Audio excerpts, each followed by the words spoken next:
Hello friends, welcome to Dimpy classes. आज का हमारा टॉपिक है सधा ब्याज। ये सधा ब्याज का पार्ट 3 है। इससे पहले मैं पार्ट 1 और पार्ट 2 बना चुकी हूँ। अगर आपने वीडियो नहीं देखा है तो डिस्क्रिप्शन में लिंक है, वहाँ से आप देख सकते हैं। चलिए इस वीडियो को स्टार्ट करते हैं। हम पहला क्वेश्चन कर रहे हैं, कोई धन सधा ब्याज की वार्षिक दर से 5 वर्ष में अपने का 3/2 गुना हो जाता है। ब्याज की वार्षिक दर याद कीजिए। अपने का गुना कह रहा है, इसका मतलब कि जो हमारे पास मूलधन था वह अपने का 3/2 गुना हो रहा है।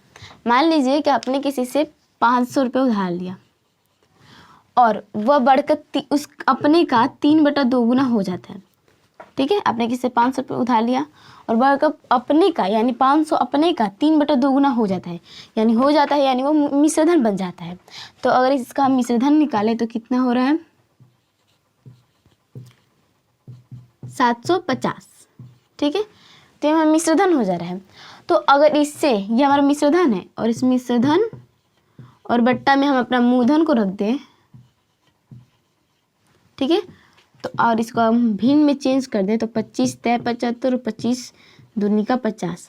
फिर ये 3/2 गुना हो गया, 3/2 हो गया, जो कि हमारा गुना मैंने यहाँ पे लिखा था। तो जैसे हमारा ये 3/2 आ रहा है, उसी तरह हमारे यहाँ पे जो 3/2 है, जो हमारे क्वेश्चन में 3/2 है, तो उसका ऊपर वाला हमारा मिश्रधन हो जाएगा और नीचे वाला हमारा हर मूलधन हो जाएगा। जैसे यहाँ पर हमारा ये मिश्रधन था और ये मूलधन था, और हमने इसको जब कट किया, जिसको हम भिन्न में चेंज कर दिए, इसे छोटा बना दिए इसको, तो हमारा ये 3/2 आया। वैसे ही यहाँ पर ही ऊपर वाला हमारा जो अंश है वह मिश्रधन हो जाएगा और नीचे वाला हर हमारा मूलधन हो जाएगा। ठीक है,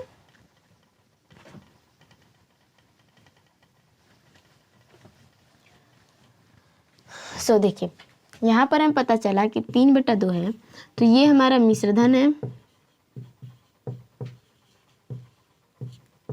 और ये हमारा मूलधन है। ठीक है, ऊपर वाला मिश्रधन और नीचे वाला मूलधन। और मैं आपको बता चुकी हूँ कि मैं सधा ब्याज के सभी क्वेश्चन को सिर्फ एक ही सूत्र पे सॉल्व करती हूँ, जो कि ये वाला सूत्र है। तो इस सूत्र पे हमें क्या अभी पता करना है? दर निकालना है। तो दर को निकालने के लिए हमारे पास ब्याज, मूलधन और समय होना जरूरी है। हमारे पास अगर ये चारों में से कोई भी 3 चीज़ होगी तो हम चौथा चीज़ निकाल सकते हैं। तो यहाँ पे हमें दर तो निकालना है, तो और हमें 3 चीज़ों की ज़रूरत है। तो हमें ब्याज चाहिए, मूलधन चाहिए और समय चाहिए। समय हमारा 5 वर्ष है, मूलधन हमारे यहाँ पे 2 आ गया और ब्याज हमें कहीं दिया ही नहीं, तो हम ब्याज कैसे निकालें? तो देखिए, अगर हम मिश्रधन में से मूलधन को माइनस कर दें तो हमारा ब्याज आ जाएगा, क्योंकि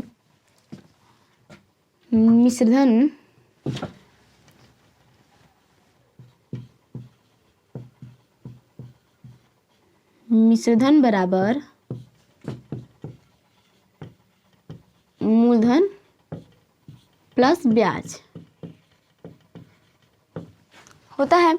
तो अगर मान लीजिए हमारा मिश्रधन 3 है और मूलधन हमारा 2 है, प्लस ब्याज हम x कर लेते हैं, तो ये जब इधर आएगा तो हमारा माइनस हो जाएगा। तो वैसे ही अगर हम मिश्रधन में से मूलधन को माइनस कर दे तो हमारा ब्याज आ जाएगा। तो हमारा ब्याज कितना आ रहा है? अगर हम 3 - 2 करें तो हम ब्याज आ रहा है 1। ठीक है, ब्याज हमारा 1 हो रहा है, मूलधन 2 हो रहा है और समय 5 है। तो हम दर निकाल सकते हैं। अब चलिए अपनी दर को निकालते हैं।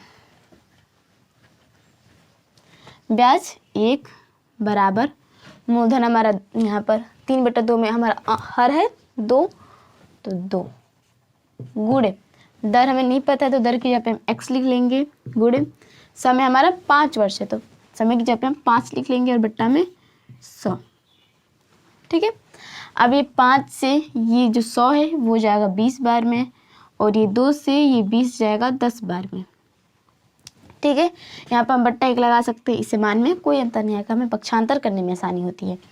तो ये x बचा, और ये x का गुणा 1 के साथ होगा तो x रह जाएगा, बराबर यहाँ पर 10 है और इस 10 का गुणा 1 के साथ होगा तो ऐसे हमारा 10 रह जाएगा, यानी 10%। तो हम x किसके लिए माने थे? दर के लिए हम x माने थे, तो हम कह सकते हैं कि दर बराबर 10%, जो कि हमारे ऑप्शन नंबर सी में है। देखिए मैं फिर से रिवाइज कर देती हूँ। जब भी क्वेश्चन में अपने का गुना कह दें तो आप समझ जाइए कि मूलधन अपने का जो भी हमें भिन्न में रहेगा उतना गुना हो जाएगा। तो हमारा जो भिन्न है उसका अंश हमेशा मिश्रधन होगा और हर हमेशा मूलधन होगा। ठीक है, अंश मिश्रधन और हर मूलधन। चलिए अपने नेक्स्ट क्वेश्चन को देखते हैं। हमारा नेक्स्ट क्वेश्चन भी वैसे ही है, कह रहा है एक धनराशि सधाई ब्याज की वार्षिक दर पर उधार दी गई, वह 3 वर्ष में अपने की 5/4 गुना हो गए, ब्याज की वार्षिक दर ज्ञात कीजिए। देखिए यहाँ पर भी अपने की गुना, जब भी अपने का गुना कहा दे तो हमारे पास जो भिन्न होती है, ये वाली हमारे पास जो भिन्न होती है, इसका अंश मिश्रधन, हर, मूलधन, और हमें ब्याज पता करना है। तो हम मिश्रधन में से मूलधन को माइनस कर देंगे तो हमारा ब्याज आ जाएगा। ठीक है, जैसे हमने यहाँ पर देखा था वैसे ही ये हमारा मिश्रधन है, 5 मिश्रधन और 4 मूलधन, तो हम मिश्रधन में से मूलधन को माइनस कर देंगे तो हमारा ब्याज आ जाएगा। तो चलिए अब हम निकालते हैं। ब्याज है हमारा 1 बराबर मूलधन हमारा कितना है, 4 है, हर मूलधन होता है तो 4। हमें दर नहीं पता है तो दर की जगह पे x गुणे समय हमारा 3 है, 3 वर्ष तो 3 बट्टा में 100। अभी 4 से ये 100 जाएगा 25 बार में। ठीक है, यहाँ पर भी हम बट्टा में 1 लगा सकते हैं। ओके, तो देखिए यहाँ पे 3x होगा और 3x का गुणा 1 के साथ होगा तो 3x ही हो जाएगा। तो 3x बराबर यहाँ 25 का गुणा 1 के साथ होगा तो 25 हो जाएगा। तो x बराबर 25 बट्टा में 3%। और x हम किसके लिए माने थे, दर के लिए, तो हम कह सकते हैं कि दर बराबर 25/3%, जो कि हमारा ऑप्शन नंबर बी में है। आई थिंक आपको इस टाइप का क्वेश्चन समझ में आ गया होगा। चलिए अपने नेक्स्ट टाइप को देखते हैं। सो फ्रेंड्स, हमारा नेक्स्ट क्वेश्चन है कोई धन सधाई ब्याज पर उधार दिया गया, 3 वर्ष बाद उसका साधारण ब्याज मूलधन का 3/5 हो गया, ब्याज की वार्षिक दर ज्ञात कीजिए। देखिए हमने जो पहले वाला क्वेश्चन पढ़ा था उसमें और इसमें थोड़ा फर्क है। वहाँ पर अपने का गुना कह रहा था और यहाँ पे साधारण ब्याज दिया हुआ है हमारा कि साधारण ब्याज मूलधन का इतना हो जाता है। तो जब भी हमारे क्वेश्चन में साधारण ब्याज दिया हो, यहाँ पे लिखा हो साधारण ब्याज, यहाँ पे ऐसे क्वेश्चन में 100% हमारा ब्याज लिखा रहेगा। तो जब भी ब्याज दिया हो हमारा, तो हमारा जो अंश है वो ब्याज हो जाएगा और हर मूलधन हो जाएगा। दोनों कंडीशन में, दोनों टाइप में हमारा हर हमेशा मूलधन ही रहेगा, लेकिन देखना यह है कि कब हमारा अंश ब्याज हो रहा है और कब मिश्रधन हो रहा है। तो जब अपने का गुना कहे तो अंश मिश्रधन हो जाएगा, और जब हमारा साधारण ब्याज दिया हो तो हमारा अंश ब्याज हो जाएगा।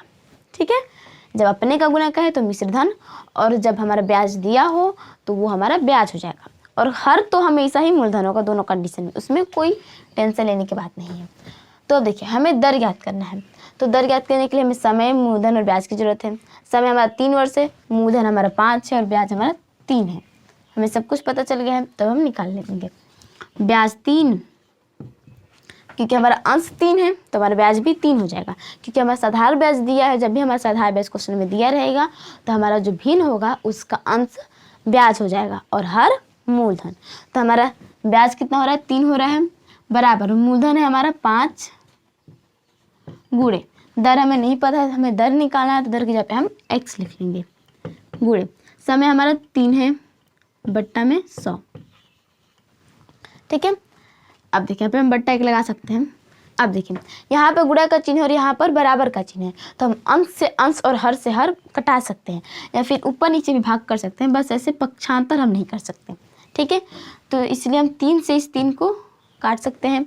अब ये 5 से भाग करेंगे 100 में तो ये 20 बार में कटेगा। ठीक है, अब x का गुणा, यहाँ पे x बचा है तो x का गुणा अगर 1 के साथ होगा तो x ही रह जाएगा, बराबर यहाँ पर 20 है और यहाँ पर हमारा 1 बचा है, तो अगर हम इस 20 का गुणा इस 1 के साथ करेंगे तो 20 ही रह जाएगा, और ये प्रतिशत में। तो हम कह सकते हैं कि दर बराबर 20%, जो कि हमारे ऑप्शन नंबर सी में है। चलिए अपने नेक्स्ट क्वेश्चन को देखते हैं। तो नेक्स्ट क्वेश्चन है कोई धन साधारण ब्याज की वार्षिक दर पर दिया गया, 5 वर्ष बाद उसका साधारण ब्याज उसके 1/4 के बराबर हो जाता है, ब्याज की वार्षिक दर ज्ञात कीजिए। जब भी साधारण ब्याज देखिए उसके दिया है, यानी मूलधन का 1/4 के बराबर हो जाता है।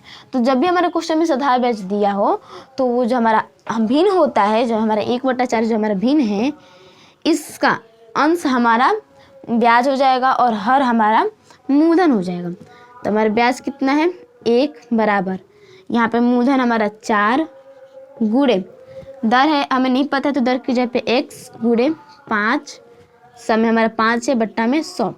5 से ये 100 हो जाएगा 20 बार में, और 4 से ये 20 जाएगा 5 बार में। यहाँ पे हम बट्टा 1 लगा के पक्षांतर कर लेंगे, तो x का गुणा 1 के साथ होगा तो x बराबर, ये 5 का गुणा 1 के साथ होगा तो 5%। हमारा ऑप्शन नंबर डी में है। आई थिंक आपको ये टाइप समझ में आ गया होगा। चलिए अपने नेक्स्ट टाइप को देखते हैं। सो फ्रेंड्स, हमारा नेक्स्ट क्वेश्चन कह रहा है साधारण ब्याज पर दिए गए किसी धन का ब्याज उस धन के 3/16 के बराबर है। यदि समय के वर्षों की संख्या दर के 3 गुने के बराबर हो तो दर ज्ञात कीजिए। देखिए यहाँ पर हमारा ब्याज दिया है, तो जब भी ब्याज दिया होगा तो जो हमारा अंश है, अंश ये भी ब्याज हो जाएगा। जब ब्याज दिया होगा तो हमारा अंश ब्याज हो जाएगा।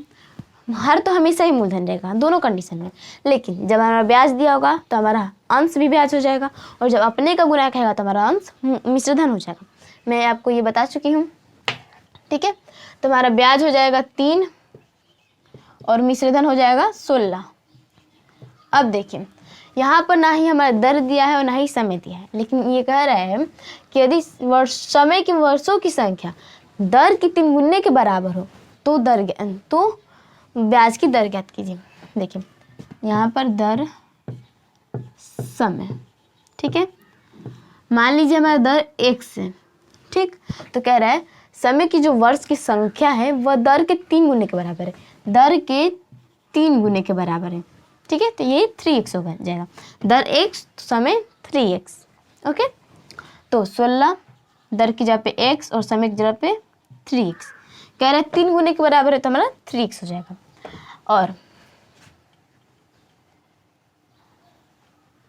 बट्टा में 100, ठीक है। अब ये यहाँ पर गुणा का चिन्ह छिपा है, यहाँ पे कुछ नहीं तो गुणा का चिन्ह छिपा है, तो ये 3 से ये 3 कट जाएगा, 4 से जाएगा 4 बार में और 4 से जाएगा 25 बार में, तो ये x स्क्वायर, और तो यहाँ पे 4 है तो 4x स्क्वायर, ठीक है। x का गुणा x के साथ तो x स्क्वायर, और 4 का गुणा x स्क्वायर के साथ तो 4x स्क्वायर बराबर 25। तो x स्क्वायर बराबर 25 बट्टा में 4 आ जाएगा। अब जब हम इस स्क्वायर को हटाएंगे, अगर हम स्क्वायर को हटा दे बस x लिख दे, तो जो 25/4 है ये अंडर रूट में आ जाएगा, ठीक है। तो 25 है 5 का स्क्वायर और 4 है 2 का स्क्वायर, ओके। अगर हम इसको भाग करेंगे तो ये हमारा हो जाएगा 2.5%, ठीक है, जो कि हमारा ऑप्शन नंबर बी में है, ओके। आई थिंक आपको ये क्वेश्चन समझ में आ गया होगा। चलिए अपने नेक्स्ट क्वेश्चन पर देखते हैं। हमारा नेक्स्ट क्वेश्चन है किसी धन का साधारण ब्याज उसका 4/25 हो जाता है यदि वर्षों की संख्या दर की संख्या के बराबर हो तो ब्याज की दर ज्ञात कीजिए। देखिए यहाँ पर हमारा ब्याज दिया है, तो जो हमारा 4/25 है ये तो मूलधन ही रहेगा, और ये जो 4 है ये हमारा ब्याज हो जाएगा। यहाँ पे ब्याज दिया है तो 4 हमारा जो हमारा अंश है वो ब्याज हो जाएगा, ठीक है। तो ब्याज कितना है 4 है बराबर मूलधन 25 गुणे दर और समय दोनों नहीं दिया है, लेकिन कह रहा है कि वर्षों की संख्या दर की संख्या के बराबर है। अगर हमारा दर x है तो वर्ष भी x होगा।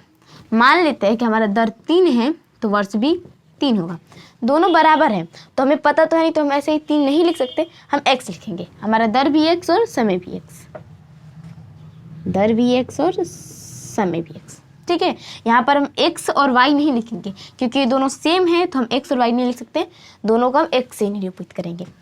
बट्टा में 100, ठीक है। अब ये 25 से 100 हो जाएगा 4 बार में, यहाँ पर हम बट्टा में 1 लगा सकते हैं, इससे मान में कोई अंतर नहीं आएगा। ये x का गुणा x के साथ तो x स्क्वायर बराबर 4 का गुणा 4 के साथ होगा तो 4 के 16। अब जब हम इस x को हटाएंगे, जब इस स्क्वायर को हटाएंगे तो ये हमारा 16 अंडर रूट में आ जाएगा ऐसे, ठीक है। सो x बराबर 4, क्योंकि 16 4 का स्क्वायर है तो x बराबर 4%, जो कि हमारा ऑप्शन नंबर ए में है। आई थिंक आपको ये टाइप अच्छे समझ में आ गया होगा। अगर आपको वीडियो पसंद आई हो तो प्लीज़ लाइक कीजिए, शेयर कीजिए, सब्सक्राइब कीजिए और कोई भी आपका सुझाव हो या फिर आपको ये वीडियो कैसा लगा हो वो कमेंट करके ज़रूर बताइए। थैंक यू सो मच, मिलते हैं अगली वीडियो में, बाय बाय।